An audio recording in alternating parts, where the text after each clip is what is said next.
Hello students, चलिए start करते हैं। एक्सरसाइज 9.6 डिफरेंशियल इक्वेशन का क्वेश्चन नंबर फर्स्ट देखते हैं क्या है। For the differential equation find the general solution. हमें क्या है, यहाँ पे एक डिफरेंशियल इक्वेशन गिवन है, उसका जनरल सॉल्यूशन हमें फाइंड आउट करना है। अब पर्टिकुलर सॉल्यूशन और जनरल सॉल्यूशन में डिफरेंस क्या होता है? पर्टिकुलर सॉल्यूशन जो होता है हमारा, जो जनरल सॉल्यूशन होता है उसको हम पर्टिकुलर कंडीशंस पुट करते हैं उसमें, और जो सॉल्यूशन निकल के आता है वो हमारा पर्टिकुलर सॉल्यूशन कहलाता है। मतलब किसी एक स्पेसिफिक वैल्यूज पे सॉल्यूशन।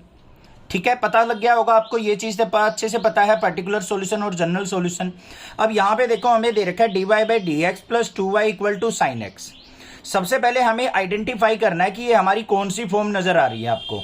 क्या ये हमें होमोजीनियस फॉर्म नजर आ रही है या फिर सेपरेबल है, मतलब x और y को हम सेपरेट करके इंटीग्रेट कर सकते हैं, या फिर लीनियर फॉर्म है। तो ये मुझे क्लियरली नजर आ रही है लीनियर फॉर्म। लीनियर फॉर्म हमारी किस फॉर्म में होगी? dy/dx एक प्लस में py इक्वल टू क्यू की फॉर्म में, ये होगी हमारी फॉर्म, और यही हमें नजर आ रही है यहाँ पे। तो इसको कंपेयर कर लो, dy/dx प्लस में py इक्वल टू क्यू से।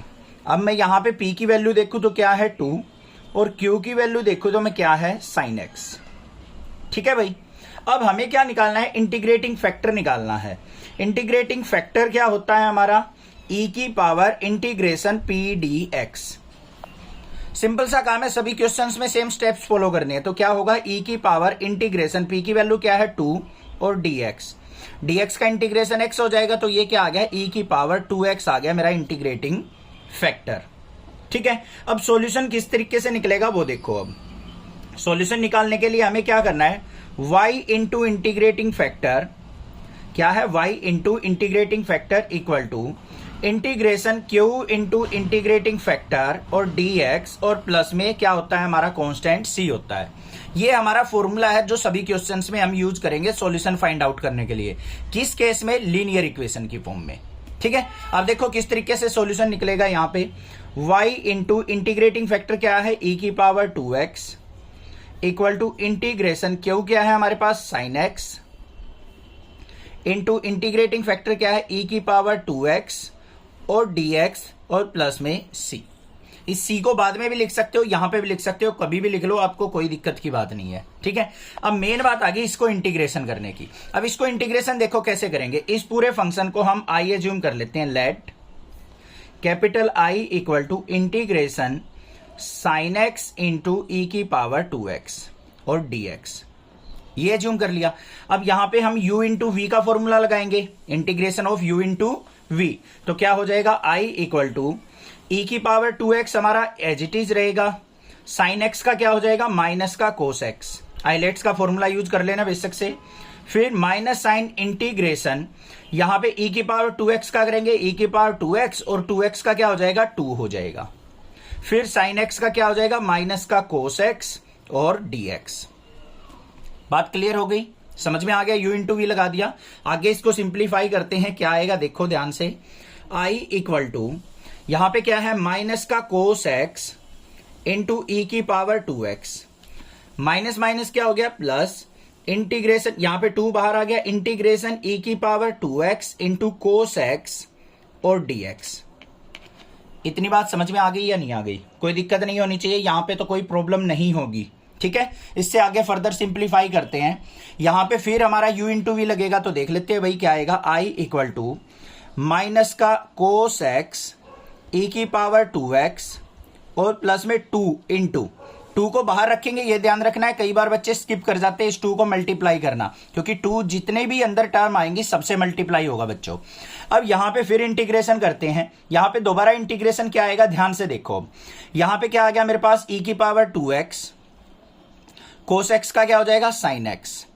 फिर माइनस में इंटीग्रेशन e की पावर 2x का 2e की पावर 2x, और कोस x का क्या हो गया? Sine x dx। कोई प्रॉब्लम नहीं है। ठीक है, आगे देखते हैं। I इक्वल टू माइनस का कोस x इंटू ई की पावर 2x, 2 से मल्टीप्लाई कर लो, प्लस में 2e की पावर 2x और साइन x। 2 के अंदर मल्टीप्लाई करेंगे तो माइनस माइनस का 2 जा क्या हो गया? 4 इंटीग्रेशन ई की पावर 2x और साइन x dx। बिल्कुल अच्छे से समझ में आ गया होगा, कोई भी हमने एक्स्ट्रा स्टेप नहीं किया है, कुछ अलग से नहीं किया है। जो हम प्रीवियस वीडियोज में सीखते आए हैं वही हम यहाँ पे यूज कर रहे हैं।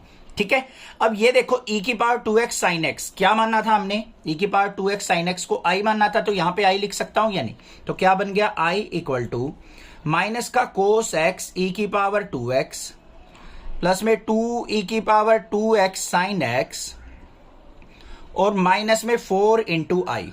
4i को इस तरफ लेके आऊंगा तो क्या हो जाएगा, 5i इक्वल टू माइनस का cos x e की पावर 2x और प्लस में 2 e की power 2x sin x। Clear बात, कोई प्रॉब्लम नहीं है। i की वैल्यू निकालनी है, i इज इक्वल टू किसके हो जाएगा, माइनस का cos x e की पावर 2x और प्लस में 2 e की power 2x sin x divide by 5।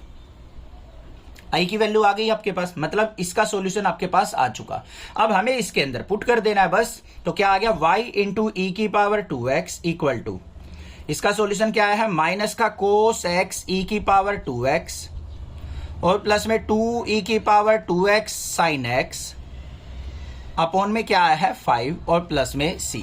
बस हमें y की वैल्यू निकालनी है। y इज इक्वल टू क्या आ जाएगा, e की पावर 2x नीचे आ जाएगा, ऊपर से e की पावर 2x कॉमन निकाल लिया हमने, ऊपर क्या बच गया 2 sin x और यहां पे माइनस का cos x अपॉन में क्या आएगा 5 इंटू ई की पावर 2x नीचे चला गया बच्चों, e की पावर 2x से e की पावर 2x कट गया, तो आंसर क्या आ गया 2 sin x minus cos x upon 5 plus में c अपॉन में यहां पे भी e की पावर 2x आएगा। ये आंसर आ गया। इसको e की पावर 2x को ऊपर ले जाके हम क्या लिख सकते हैं, प्लस में c इंटू ई की माइनस 2x भी लिख सकते हैं। आंसर देख लेना ऐसे है या ऐसे दे रखा है। क्लियर हो गया, कोई प्रॉब्लम नहीं होनी चाहिए। तो फाइनल आंसर आ गया हमारे पास 2 sin x minus cos x divide by 5 और प्लस में c इंटू ई की माइनस 2x। कोई भी दिक्कत किसी प्रकार की लगे तो आप मुझसे पूछिए, मैं आपकी हेल्प जरूर करूंगा। आप भी चैनल को सपोर्ट जरूर कीजिए, एक सब्सक्राइब जरूर कर दीजिए प्लीज, आपसे रिक्वेस्ट है आपके टीचर की। अगर नेक्स्ट क्लासेस से आपको हेल्प मिलती है तो एक सब्सक्राइब जरूर दबा के जाना। Thank you students for watching next classes video.